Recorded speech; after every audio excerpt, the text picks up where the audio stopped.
Hello friends, welcome to my channel Fiction Science. I, Pragati Raizada, come up with new topic food and balanced diet. This topic is common for many teaching exams and also for NDA. The teaching exams are UP TET, CTET and PRT. Now our first topic is introduction of carbohydrates. Now we will start from the topic carbohydrate. तो सबसे पहले carbohydrate के बारे में जानेंगे. What are carbohydrates?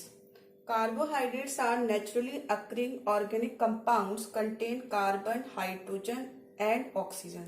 तो carbohydrate आपके कैसे कंपाउंड होते हैं जिसमें हमारे पास क्या क्या होते हैं कार्बन होता है, हमारे पास हाइड्रोजन होता है और क्या होता है ऑक्सीजन होता है. यानी हमारे पास क्या होता है कार्बोहाइड्रेट में कार्बन, हाइड्रोजन और ऑक्सीजन. इन अर्लियर डेज, पहले के दिनों में क्या डेफिनेशन दी गई थी? In earlier days these compounds are hydrates of carbon. यानी ये बोला जाता था कि water containing compounds of carbon को क्या बोला जाता था? Carbohydrate. These are the hydrates of carbon. और हाइड्रेट्स ऑफ कार्बन बोलने की वजह से इनका नाम हम लोगों ने क्या रखा था? कार्बोहाइड्रेट्स. कार्बोहाइड्रेट्स यानी कार्बन और हाइड्रेट्स का आपको इशारा किसकी तरफ है? वाटर की तरफ. ठीक है, तो ये मिलके बन गया हमारा क्या? Carbohydrates. These are called hydrates because. अच्छा, हम इन्हें हाइड्रेट्स क्यों बोलते थे कि हाइड्रेट्स हैं कार्बन के?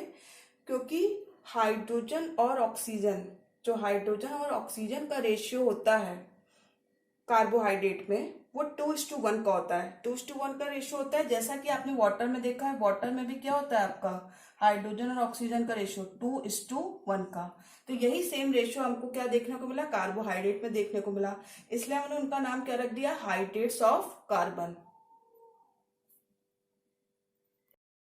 जनरल फॉर्मूला ऑफ कार्बोहाइड्रेट्स हमारे पास क्या दिया है? जनरल फॉर्मूला CxH2O और ये ब्रैकेट लगा हुआ है, उसके बाद Y लिखा हुआ है.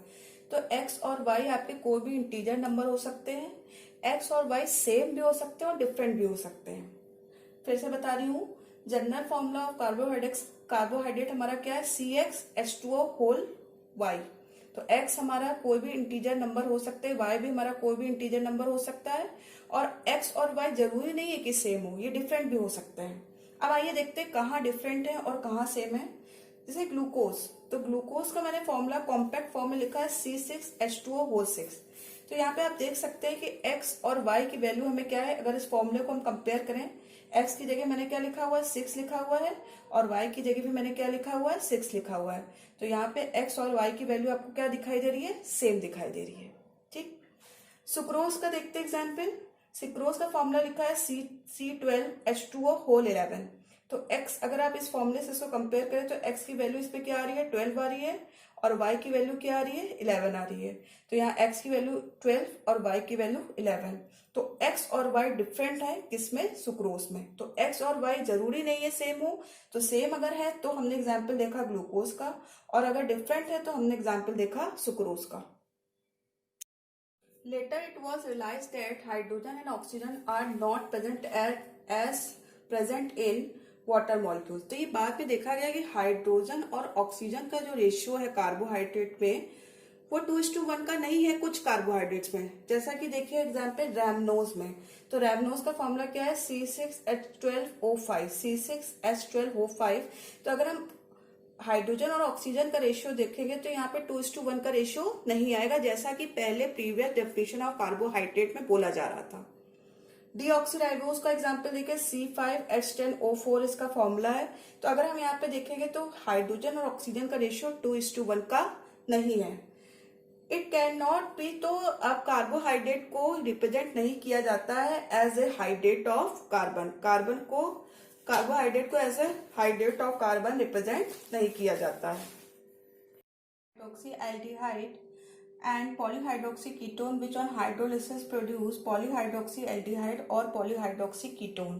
तो क्या बोला जा रहा है? पॉलीहाइड्रोक्सी मतलब आपके बहुत सारे OH ग्रुप होंगे और एल्डिहाइड ग्रुप भी होगा. एल्डिहाइड ग्रुप का फॉर्मूला होता है CHO.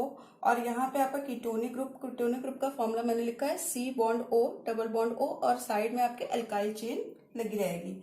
Means more than one hydroxyl group. यानी आपका अभी मैंने बताया कि हाइड्रोक्सिल ग्रुप बहुत सारे होंगे और उसके साथ एक एल्डिहाइड ग्रुप या कीटोनिक ग्रुप हो सकता है।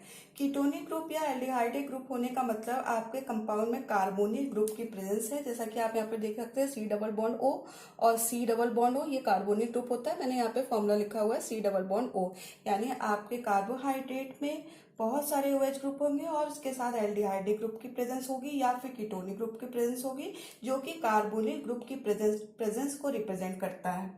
ये C double bond O group यानी कार्बोनिक ग्रुप आपका टर्मिनल कार्बन पे हो सकता है, यानी कॉर्नर साइड पे हो सकता है, कॉर्नर कार्बन पे हो सकता है, या फिर सेकंड कार्बन पे भी हो सकता है। तो ये हम एग्जाम्पल स्ट्रक्चर्स देखेंगे नेक्स्ट वीडियो में ग्लूकोज फ्रक्टोज के। जब मैं आपसे डिस्कस करूंगी स्ट्रक्चर्स, तब मैं बताऊंगी कि कैसे आपका ग्लूकोज और फ्रक्टोज का स्ट्रक्चर होता है, कैसे उसमें पॉलीहाइड्रोक्सी ग्रुप की प्रेजेंस होती है और एल्डिहाइडिक और कीटोनिक ग्रुप की प्रेजेंस होती है।